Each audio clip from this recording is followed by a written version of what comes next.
प्रसादात् भगवत्प्रसाद यस्य प्रसादन्न गतिगतोऽपि दैनस्तवंस्तस्य यस्य श्रीसन्धां वन्दे गुरौ श्रीचरणरविन्दं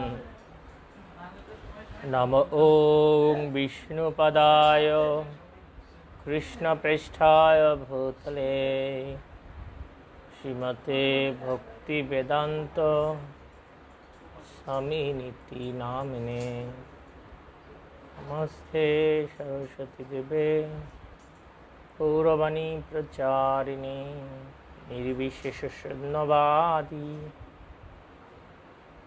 पाश्चात्यदेशतारिणे पंचाकल्पतरुर्भस्य कृपासिन्धुभ्येव च पतितानां पावनेभ्यो वैष्णवेभ्यो नमो नमः। जय श्रीकृष्ण चैतन्य प्रभु नित्यानंद श्री अद्वैत गदाधर शिवसदि गौरभक्तवृंद। हरे कृष्णा कृष्ण कृष्ण हरे हरे, हरे राम राम राम हरे हरे। ओम नमो भगवते वासुदेवाय। ओम नमो भगवते वासुदेवाय। ओम नमो भगवते वासुदेवाय। नारायणं नमस्कृत्य नरं चैव नरोत्तमं देवीं सरस्वती व्यासं ततो जयमुदीरयेत्।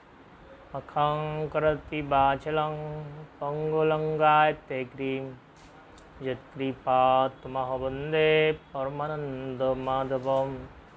श्रीगुरुदिनतारिणां श्रीचैतन्यैश्वरम्।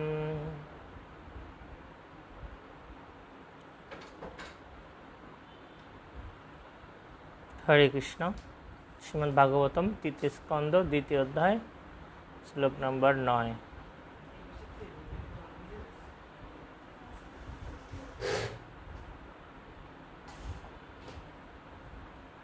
श्लोक नंबर 10। सकले श्री चरण कमले प्रणाम निवेदन करछि। देवत्स मायया स्पृष्टा जे च अन्नत असत आश्रिता ब्रह्मते धीर्न तत्वाक्यै आत्मनि उक्त आत्मनः हरै। भगवानेर मायार द्वारा विभ्रांत ব্যক্তিদের মধ্যে ভগবানের মায়া দ্বারা বিভ্রান্ত ব্যক্তিদের বাক্য কোন অবস্থায় পূর্ণরূপে ভগবানের শরণাগত ব্যক্তিদের বুদ্ধিভ্রষ্ট করতে পারে না। তো যারা ভগবানের মায়া দ্বারা বিভ্রান্ত, যে সমস্ত ব্যক্তিদের বাক্য ভগবানের চরণে যারা শরণাগত তাদের বুদ্ধিভ্রষ্ট করতে পারে না। তো যারা অভক্ত তারা নানাভাবে সাধারণ মানুষকে প্ররোচিত করে। যারা মায়া দ্বারা কবলিত তারা সাধারণ মানুষকে পথভ্রষ্ট করার চেষ্টা করে।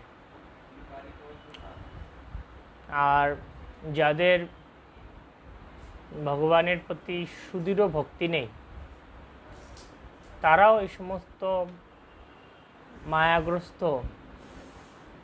চিত্তের দ্বারা প্রভাবিত হয়ে পড়ে। তো একমাত্র যাদের ভগবানের শ্রীপাদপদ্মের প্রতি সুদৃঢ় ভক্তি আছে তারাই কেবল ভগবানের মায়ার দ্বারা বিভ্রান্ত ব্যক্তিদের দ্বারা কখনো প্রভাবিত হয় না। তো আমরা ভক্তি জীবন অনুশীলন করছি। আমাদের অনেক ভক্তদের দেখা যায় যে সাধারণ মানুষদের সাথে মিশে মিশে তাদের চিত্ত পরিবর্তন হয়ে গেছে, তারা আবার জড়জাগতিক জীবন অভ্যস্ত হয়ে পড়েছে। তো এটা অত্যন্ত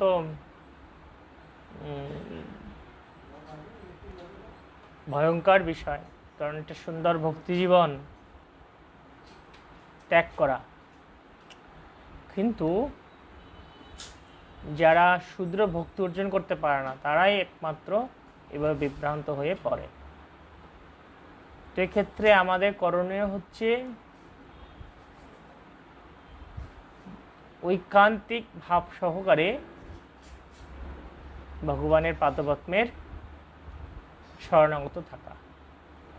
এভাবে ঐকান্তিক ভাব নিয়ে যখন শরণাগত থাকবো এবং ঐকান্তিক অপ্রতিহতা অহেতুকী অপ্রতিহত সেবা ভগবানের প্রতি সম্পাদন করার প্রয়াসী হব, তখন আর এই সমস্ত ব্যক্তিরা, মায়াগ্রস্ত ব্যক্তিরা আমাদেরকে বিচলিত করতে পারবে না। তাহলে আমাদের অবশ্যই এই শ্লোকের যে মর্মার্থ উপলব্ধি করে আচরণ করা দরকার, কেননা আমরা সকলেই ভগবানের কাছে ফিরে যেতে চাই। তাই ঐকান্তিক ভক্তি যাজন করা খুব জরুরি। 11 শ্লোক। প্রদর্শ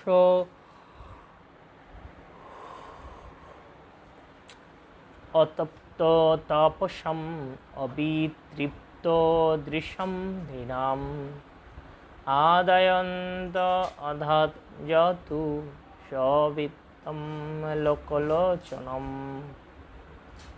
ভগবান শ্রীকৃষ্ণ, যিনি পৃথিবীর সকলের সম্মুখে তার শাশ্বত স্বরূপ প্রকাশ করেছিলেন, আবার যারা আবশ্যকীয় তপশ্চর্যা না করার ফলে তাকে যথাযথ দর্শন করার অযোগ্য ছিল, তিনি তার স্বরূপ শেষ ব্যক্তিদের দৃষ্টির অগোচর করেছিলেন।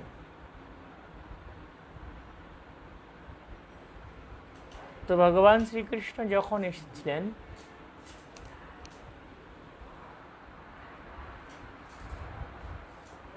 তিনি তার আদি স্বরূপ নিয়ে এসেছিলেন, কিন্তু সকলে তাকে চিনতে পারেনি। কারা চিনতে পারেনি? যারা আবশ্যকীয় তপশ্চর্যা যথাযথভাবে করে না, তারা ভগবানের এই স্বরূপকে দেখতে অক্ষম।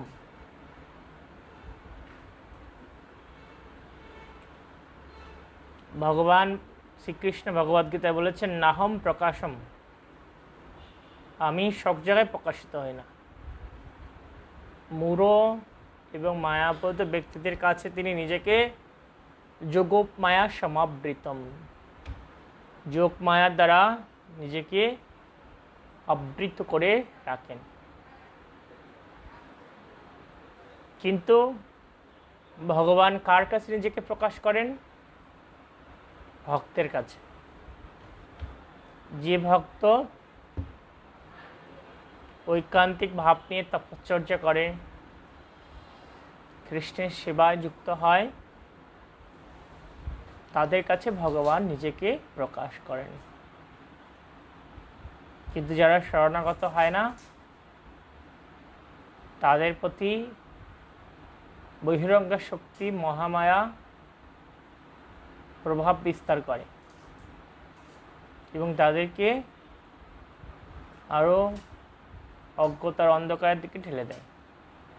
কিন্তু যারা ভগবানের শ্রীপাদপদ্মে শরণাগত হয়, ভগবান শ্রীকৃষ্ণ তাদেরকে কি করেন? দদামি বুদ্ধিযোগম, তাদেরকে বুদ্ধিযোগ দান করেন। তো বুদ্ধিযোগ কেন দান করেন? কি হবে এই বুদ্ধিযোগ দিয়ে?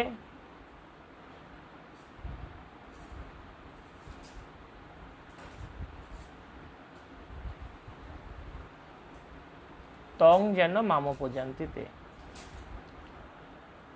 এই এমন বুদ্ধি ভগবান তাকে দান করেন যেন সেই বুদ্ধি গ্রহণ করে সেই ভক্ত মামোপজান্তিতে তাকে লাভ করতে পারে, তার কাছে ফিরে যেতে বাড়ে। আর এই যারা ভগবানের পাদপদ্মে শরণাগত, তাদের প্রতি অন্তরঙ্গা শক্তি যোগ মায়া প্রভাব বিস্তার করে এবং তাদেরকে ভগবত ভক্তিতে এগিয়ে নিতে সহযোগিতা করেন। আর মহামায়ার কার্য কি? মানুষকে আরও মায়াগ্রস্ত করা। তো যারা ভগবানের শরণাগত হতে আকাঙ্ক্ষী, চেষ্টা করেন ঐকান্তিকতা সহকারে, তাদের প্রতি মহামায়া প্রভাব বিস্তার করতে পারে না। যোগ মায়া তাদেরকে প্রভাবিত করেন, তাদেরকে শক্তি দান করেন। যেমন আমরা উল্লেখ করতে পারি, যখন অজামিলের মৃত্যুর সময় এগিয়ে আসছিল, যমদূতেরা আসছে অজামিলকে নিতে,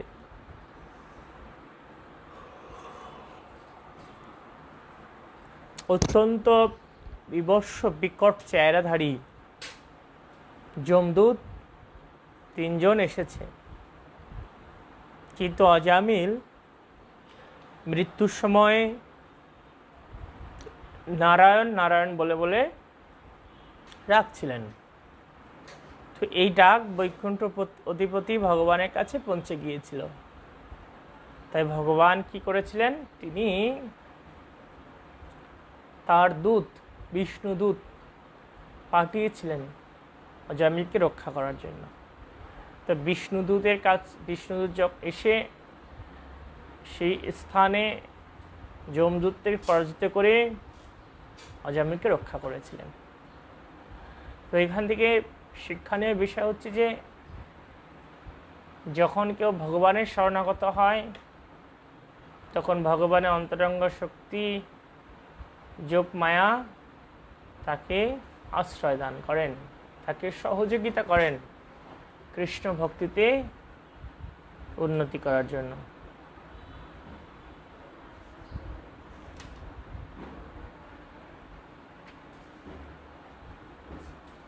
ভগবদ গীতায় বলা হয়েছে, যারা সম্পূর্ণভাবে পাপমুক্ত হয়েছেন তারাই কেবল ভগবানের প্রেমময়ী সেবায় যুক্ত হতে পারেন। যারা পাপ থেকে মুক্ত হয়েছে,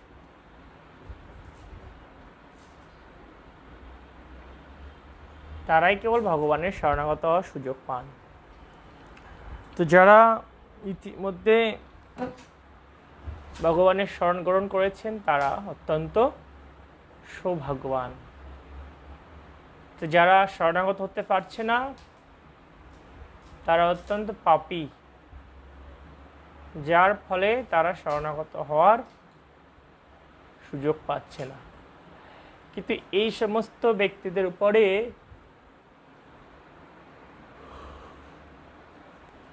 সাধুগুরু বৈষ্ণবের কৃপা যদি বর্ষিত হয়, গ্রন্থের কৃপা বর্ষিত হয়,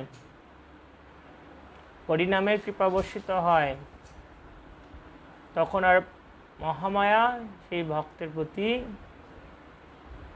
তার প্রভাব দুর্বৃত্ত করে নেন, আর তখন সেই ভক্ত আরো সুন্দরভাবে কৃষ্ণ ভজনে উৎসাহিত হতে পারেন।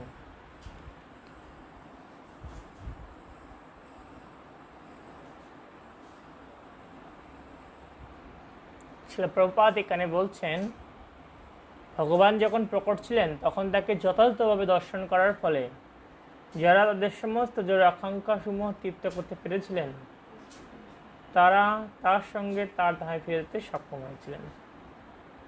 কিন্তু যারা যথাযথভাবে ভগবানকে দর্শন করতে না পারার ফলে তাদের জড়জাগতিক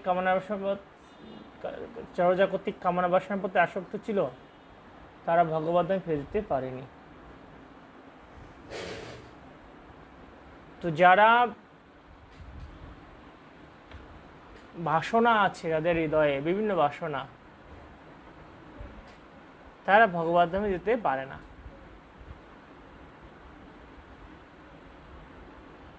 কিন্তু যাদের মনে কৃষ্ণ সেবার বাসনা আছে তারা ভগবত ধামে যেতে পারে।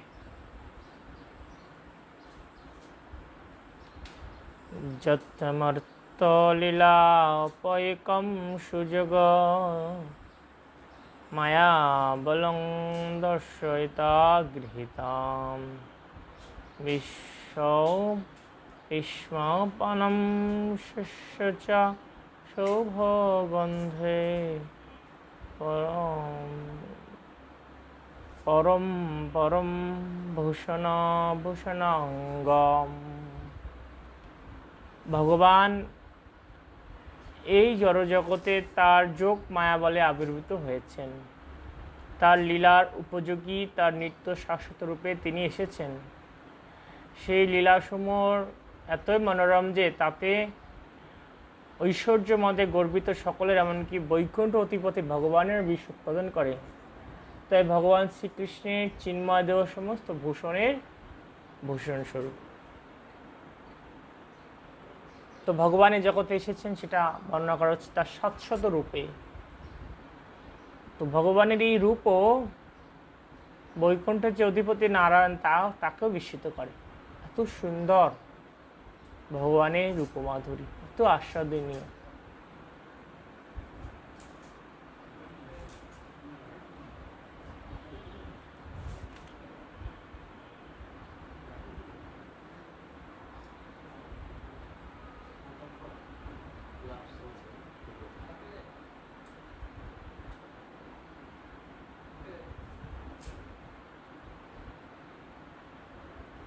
যত ধর্মস্নাবত রাজস্বীয় নিরীক্ষ দৃক্ষস্তায়ন ত্রিলোক কৃষ্ণেন চ তহ গতং বিধাতু রবর্কশ্রিতে কৌশলমিত্তমন্যতে। ত্রিভুবনের সমস্ত দেবতারা মহারাজ যুধিষ্ঠিরের রাজসূয় যজ্ঞে ভগবান শ্রীকৃষ্ণের নয়নানন্দনকর রূপ দর্শনকে অনুমান করেছিলেন যে বিধাতার মনুষ্য নির্মাণ বিষয়ে যে নৈপুণ্য ছিল তার সমস্ত শ্রীমতী প্রকাশে নিশ্চিত হয়েছে।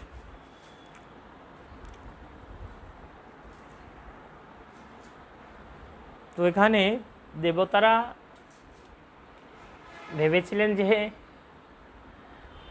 যেহেতু ব্রহ্মা দেবতাদের সৃষ্টি করেছে, দেবতাদের একটা ধারণা ছিল যে ব্রহ্মা বোধহয় কৃষ্ণকে সৃষ্টি করেছে।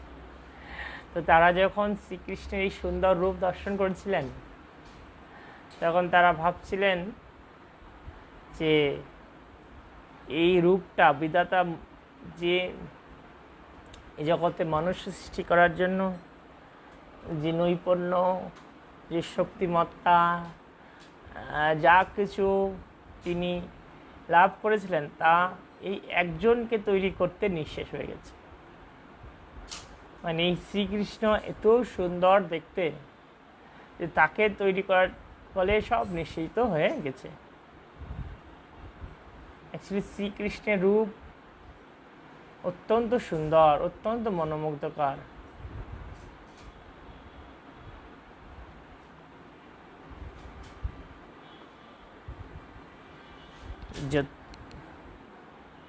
যস্য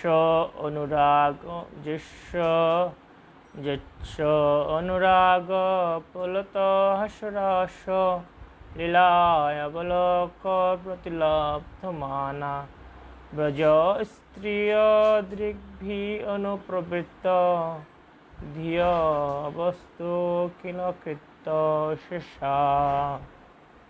হাস্য, প্রমাদ ও দৃষ্টি বিনিময়ে লীলাবিলাসের পর শ্রীকৃষ্ণ যখন ব্রজ সুন্দরীদের ত্যাগ করেছিলেন তখন তারা অত্যন্ত ব্যথিত হয়েছিলেন। তাদের দর্শনেন্দ্রিয়ের সঙ্গে তাদের চিত্ত শ্রীকৃষ্ণের অনুরকমই হয়েছিল এবং তাদের স্ব কার্য সমাপ্ত না হলেও তারা নিশ্চেতের মতো অবস্থান করেছিলেন।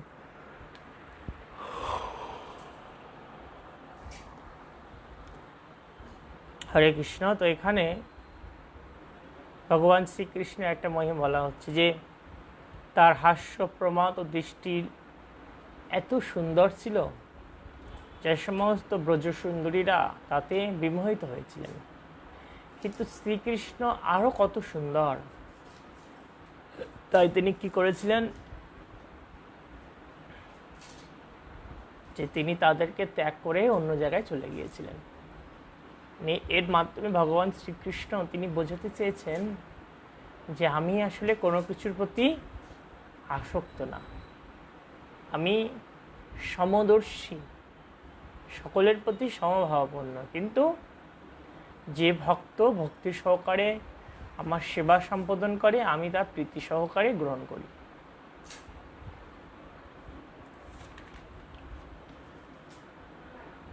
সশান্তরূপেষু ইতরৈঃস্বরূপৈ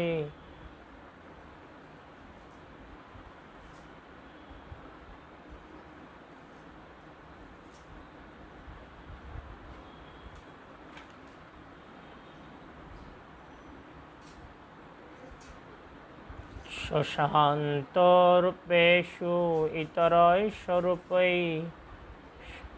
অবর্ধমানেষু অনুকম্পিতয়াত্মা পরা অপর এষ মহদংশযুক্ত হিয়জয়োপি যত ভগবান যতৌগ্নি। চেতন ও জড় উভয় সৃষ্টির পরম কৃপাময় নিয়ন্তা পরমেশ্বর ভগবান অজ, কিন্তু যখন তার শান্ত শিষ্ট ভক্ত এবং জড়া প্রকৃতির অধীন ব্যক্তিদের মধ্যে সংঘর্ষ হয় তখন তিনি মহাতত্ত্ব সহ অগ্নি সদস্য আবির্ভূত হন। তো ভগবান হচ্ছে অজ, মানে জন্ম হয় না যার। কিন্তু ভগবান কেন জন্মগ্রহণ করেন তার কারণ এখানে বলা হচ্ছে যে ভগবানের ভক্তকে যখন কেউ উৎপাত করে, অনিষ্ট করার চেষ্টা করে, তখন ভগবান অবতীর্ণ হন, অগ্নি সদৃশ্য রূপে অবতীর্ণ হন। তো এই ভগবত ভক্ত হচ্ছে ভগবানের খুব প্রিয়। যারা ইতিমধ্যে ভগবত ভক্ত হতে পেরেছেন তারা অনেক সৌভাগ্যবান, কিন্তু যারা এখনো হতে পারেননি তাদের কর্তব্য হচ্ছে সেই ভগবত ভক্ত হওয়ার জন্য প্রচেষ্টা করা। তো যারা অভক্ত তাদেরকে ভগবান যুগে যুগে এসে নানাভাবে বিনাশ করেন।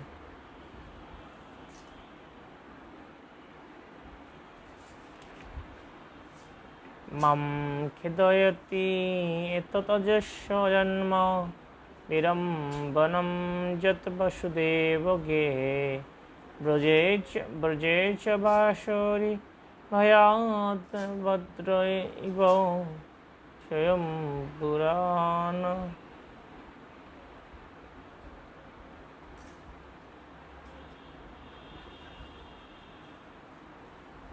স্বয়ং পুরাত ব্যবচ্ছিদ যত অনন্ত বীর্য। আমি যখন শ্রীকৃষ্ণের কথা চিন্তা করি, জন্মরহিত হওয়া সত্ত্বেও তিনি কারাগারে জন্মগ্রহণ করেছিলেন। শত্রুর ভয়ে তিনি আত্মগোপন করে তার পিতার প্রতিরক্ষা থেকে দূরে ব্রজে বাস করেছিলেন। অসীম শক্তিশালী হওয়া সত্ত্বেও তিনি ভয়ে মথুরা থেকে পলায়ন করেছিলেন। এই সমস্ত বিভ্রান্তিকর ঘটনা আমার মনে খেদ উৎপন্ন করে। তো উদ্ধব তিনি খুব চিন্তা করছেন যে পরম নিয়ন্তা সত্ত্বেও তিনি কেন কারাগারে জন্মগ্রহণ করেছিলেন, তিনি কেন শত্রুর ভয়ে ভীত হয়ে সে মথুরা থেকে বৃন্দাবনে চলে গিয়েছিলেন। এই বিষয়গুলো সেই উদ্ধবের মনে খুব দোলা দেয় যে কেন ভগবান তিনি এটা কেন করেছেন। তারপরে 17 শ্লোক, দুনতি চেত স্মরত মমৈত দদাহ পদবভিবন্ধ পিত্র ততস্য কংস দুরংশঙ্কিতনম প্রসিদ্ধতং ন অকৃত নিষ্কৃতনাম। শ্রীকৃষ্ণ কংসের ভয়ে দূরে থাকার জন্য তার পিতামাতার চরণ সেবা করতে অক্ষম হওয়ার ফলে তাদের কাছে ক্ষমা ভিক্ষা করেছিলেন। তিনি বলেছিলেন, হে মাতো, হে পিতা, দয়া করে আপনারা আমাদের অক্ষমতা ক্ষমা করুন। ভগবান এই প্রকার আর সমস্ত আচরণের স্মৃতি আমাকে আর হৃদয়কে ব্যথাতুর করছে। অ্যাকচুয়ালি যখন ভগবান শ্রীকৃষ্ণ মথুরা থেকে চলে গিয়েছিলেন বৃন্দাবনে, তো তিনি যে তার পিতামাতার সেবা করতে পারেননি, তো পরবর্তীতে যখন তিনি মথুরায় ফিরে এসেছিলেন তখন তিনি তাদেরকে ক্ষমা চেয়েছিলেন। তো পুত্র পিতামাতার কাছে এতই ঋণী যে তাদের সেবা করা তার অবশ্য কর্তব্য, তা তিনি যতই মহৎ হোক না কেন। প্রত্যেকটা সন্তানের কর্তব্য হচ্ছে পিতামাতার সেবা করা। যে সন্তান যতই মহৎ হোক, যতই শ্রেষ্ঠ হোক, তার পিতামাতাকে কখনোই অবহেলা করা তার উচিত নয়। যদি কেউ কৃষ্ণভক্ত হয়ে পিতামাতাকে অবজ্ঞা করে, অসম্মান করে, তাহলে তার কৃষ্ণভক্তি মার্গে উন্নতি হবে না।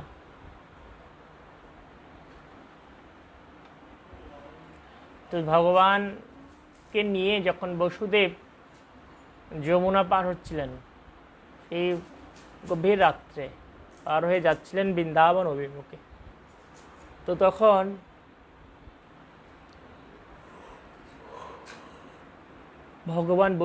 ভগবান শ্রীকৃষ্ণ বসুদেবের এই প্রগাঢ় প্রেম পরীক্ষা করার জন্য জল থেকে সেই ঝুড়ি থেকে নিচে পড়ে গিয়েছিলেন। একটা ঢেউ এসে শ্রীকৃষ্ণকে ভাসিয়ে নিয়ে গেছে।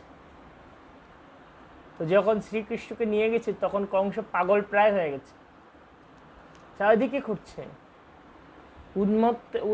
উন্মত্তের মতো খুঁজছে।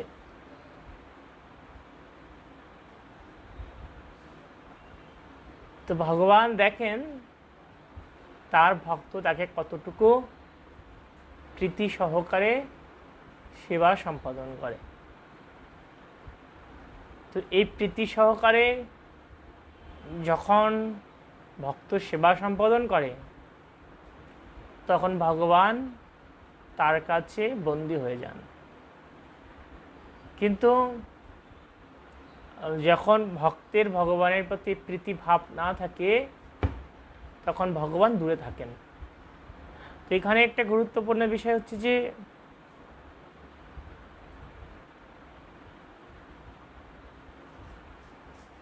কৃষ্ণ ভক্তির প্রগাঢ়তা কি পরীক্ষা করার জন্য বা প্রগাঢ়তার দৃঢ়তা জানার জন্য তাকে নানাভাবে পরীক্ষা করেন।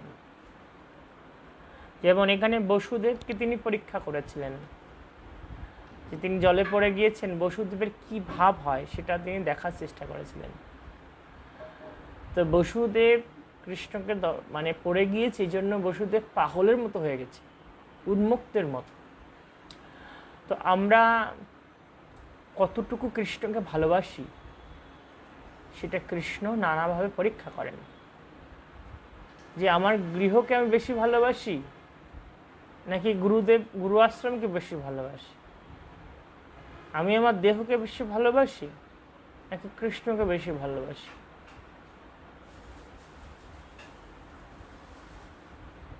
এভাবে ভগবান তার ভক্তের পরীক্ষা করেন।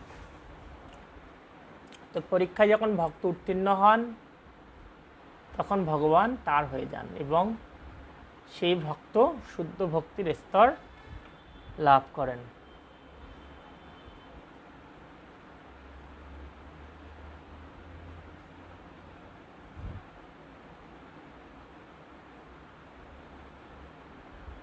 কো বা মৎস্যকৃশরজোরেণুম বিস্মৃতম ঈশিত পুমান বিচিক্ষম যৌ বিস্মৃত পুরোপিটোপেন ভূমে ভারম কৃতন্তেন তিরচকার। যারা পৃথিবীকে ভারাক্রান্ত করেছিলেন ভগবান শ্রীকৃষ্ণ শুধুমাত্র তার ভ্রুভঙ্গিরূপ কৃতান্তের দ্বারা তাদের সংহার করেছিলেন। তার চরণ কোমলের রেণু এমনকি একবার মাত্র যিনি আঘ্রাণ করেছেন তিনি কি আর বিস্তৃত হতে পারেন? তো যারা পৃথিবীর উপরে আসরিক ভাব সৃষ্টি করেছিল তাদেরকে ভগবান বিনাশ করেছিলেন। তো ভগবান এত দিব্য শক্তি সম্পন্ন তার ভ্রুভঙ্গির মাধ্যমে তাদেরকে বিনাশ করেছিলেন, শুধু ভ্রু যুগলের শক্তির মাধ্যমে। তাহলে ভেবে দেখুন যে ভগবান কত শক্তি সম্পন্ন। তো আমরা যদি সেই ভগবানের পাদপদ্মে ঐকান্তিকভাবে শরণাগত হই তাহলে নিঃসন্দেহে আমরাও সমস্ত প্রকার মায়া এবং কলির প্রভাব থেকে মুক্ত হতে পারব।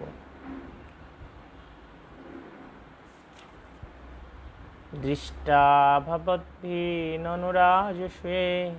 চেদাস্য কৃষ্ণম দিশতে ওপি সিদ্ধি যম যোগিন সংস্পৃহন্তি সম্যক যোগেন কাতত বিরহ সহেত।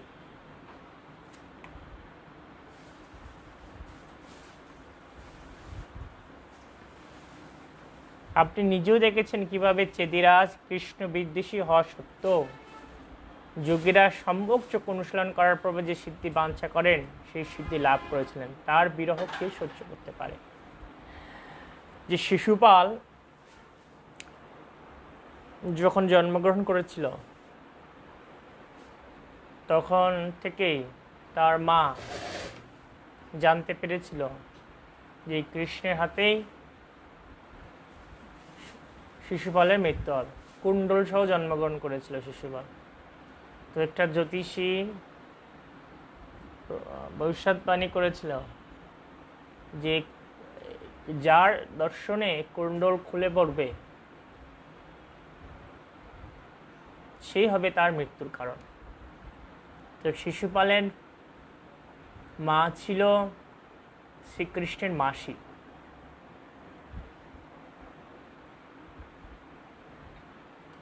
তো শিশুপালের সে মা শ্রীকৃষ্ণের কাছে অনুরোধ করেছিলেন, তুমি আমার সন্তানকে মেরো না। শ্রীকৃষ্ণ বলেছিলেন যে মাসি, কালের প্রভাবে সবাই বিনাশপ্রাপ্ত হবে, প্রত্যেকের কারো না কারো হাতে বা কোনো না কোনোভাবে মৃত্যু হবে। তো মাসি খুব অনুরোধ করছেন যে তুমি আমার ছেলেকে মেরো না, তোমার হাতে আমার ছেলের মৃত্যু। তখন শ্রীকৃষ্ণ বলেছিলেন যে আমি আপনার ছেলের 100 পর্যন্ত অপরাধ ক্ষমা করে দেব, আর তারপরে যদি অপরাধ করে তখন আমি তাকে নিধন করব। তো শিশুপাল এত কৃষ্ণ বিদ্বেষী ছিল, যখন যুধিষ্ঠির মহারাজ রাজসূয়যজ্ঞ করছিলেন তখন শিশুপাল নানাভাবে কৃষ্ণকে নিন্দা শুরু করেছিল, নানাভাবে যা মুখে এসেছে বলা শুরু করেছে। তেবে যখন শিশুপালের 100 অপরাধ হয়েছে তখন শ্রীকৃষ্ণ তার সুদর্শন চক্র দিয়ে শিশুপালের গলা ছেদন করে দিয়েছিলেন। কিন্তু সেই শিশুপাল তার দেহ থেকে একটা জ্যোতি নিঃসৃত হয়ে ভগবান শ্রীকৃষ্ণের অঙ্গে নিঃসৃত হয়েছে, প্রবেশ করেছে। তো সেটা দেখে সেই উদ্ধব তিনি খুব বিস্মিত হয়েছিলেন যে কীভাবে সম্ভব, যারা সম্যকভাবে যোগ অনুশীলন করে তারাও তো এই দুর্লভ গতি পায় না। সেই কৃষ্ণ কত না করুণাময়, কত না সুহৃদ, কত না হিতাকাঙ্ক্ষী, তো তাকে তার বিরহ কিভাবে সহ্য করা যায়? তো ভগবান তার শত্রুদের প্রতিও খুব কৃপাপরায়ণ। তা আমরা যদি অনুগত ভাব নিয়ে সেই ভগবানের আরাধনা করি তাহলে আমাদের কত মঙ্গল হবে ভেবে দেখুন। তথা এব চন্ন নরলোক বীরা যা আহবে কৃষ্ণামক্ষরবিন্দম।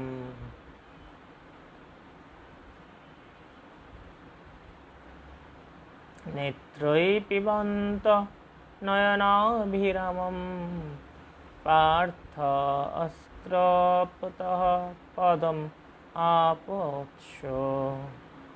তেমনি অন্য যে সমস্ত যোদ্ধা কুরুক্ষেত্রের রণাঙ্গনে অর্জুনের বাণের আঘাতে পবিত্র হয়েছিলেন, শ্রীকৃষ্ণের নয়নানন্দনকর মুখমণ্ডল শোভা তাদের নয়ন দ্বারা পান করতে করতে প্রাণ ত্যাগ করেছিলেন, তারাও ভগবানের ধাম প্রাপ্ত হয়েছিলেন। তো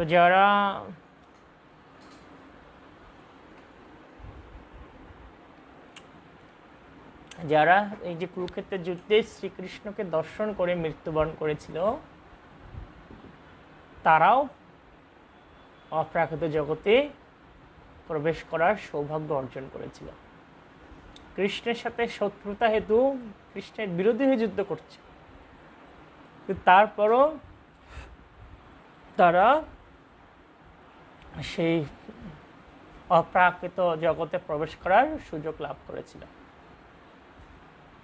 তাহলে ভেবে দেখুন কৃষ্ণ কত মহান, কত শ্রেষ্ঠ। তাহলে এই কৃষ্ণের যদি আরাধনা আমরা করি, তাহলে আমরা কত মহান হতে পারবো, কত উন্নত হতে পারবো। যারা আমরা দেখি প্রীতি সহকারে আরাধনা করছেন, তাদের জীবনটা কত সুন্দর, তাদের দর্শনে দিব্য আনন্দ পাওয়া যায়, তাদের কথা শুনলে মন ভরে যায়, তাই না?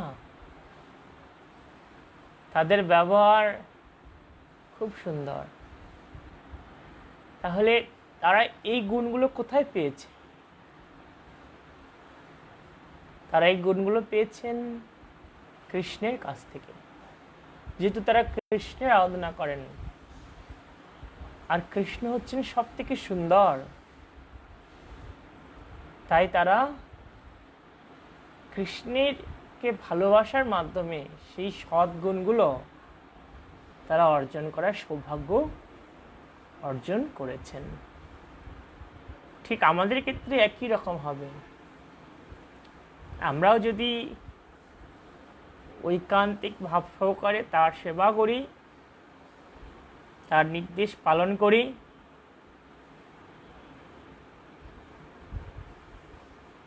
তো তাহলে আমরাও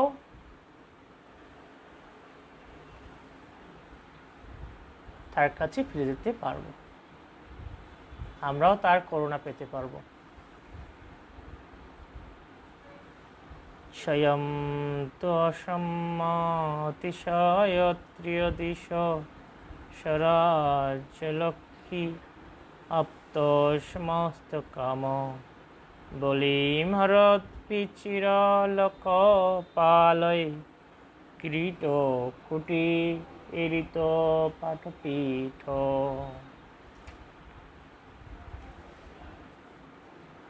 ভগবান শ্রীকৃষ্ণ তিনের অধীশ্বর, সমস্ত ঐশ্বর্যের অধিকারী স্বতন্ত্র পরম পুরুষ। অসংখ্য লোকপালেরা তাদের মুকুট তার শ্রী পাদপদ্মে স্পর্শ করে বিবিধ সামগ্রীর দ্বারা তার পূজা করেন। দেখুন, সমস্ত লোকপালেরা, রাজারা, রাজমুকুট হচ্ছে শ্রেষ্ঠ, সেই মুকুট ভগবানের চরণ স্পর্শ করে প্রণাম করতেন। তাহলে তারা এটা করেছেন, আর যদি আমরা সেটা না করি তাহলে সেটা কেমন হবে? অবশ্যই অপরাধ, অবশ্যই ভুল। তো যারা এটা করছে না, যারা ভগবানের পাদপদ্মে আত্মসমর্পণ করছে না, তারা আত্মঘাতীর মতো নিজের জীবনকে নিজেই বিসর্জন দিচ্ছে। নিজের জীবনের সেই সুন্দর সুযোগকে নষ্ট করে দিচ্ছে।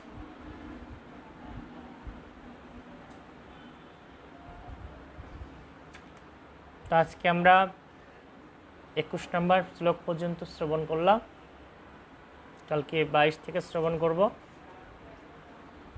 গ্রন্থরা শ্রীমদ্ ভাগবতম কি জয়, শিল প্রভুপাদ কি জয়, সমাবেত ভক্তমণ্ডলী কি জয়, নিতাই গৌর প্রেমানন্দে।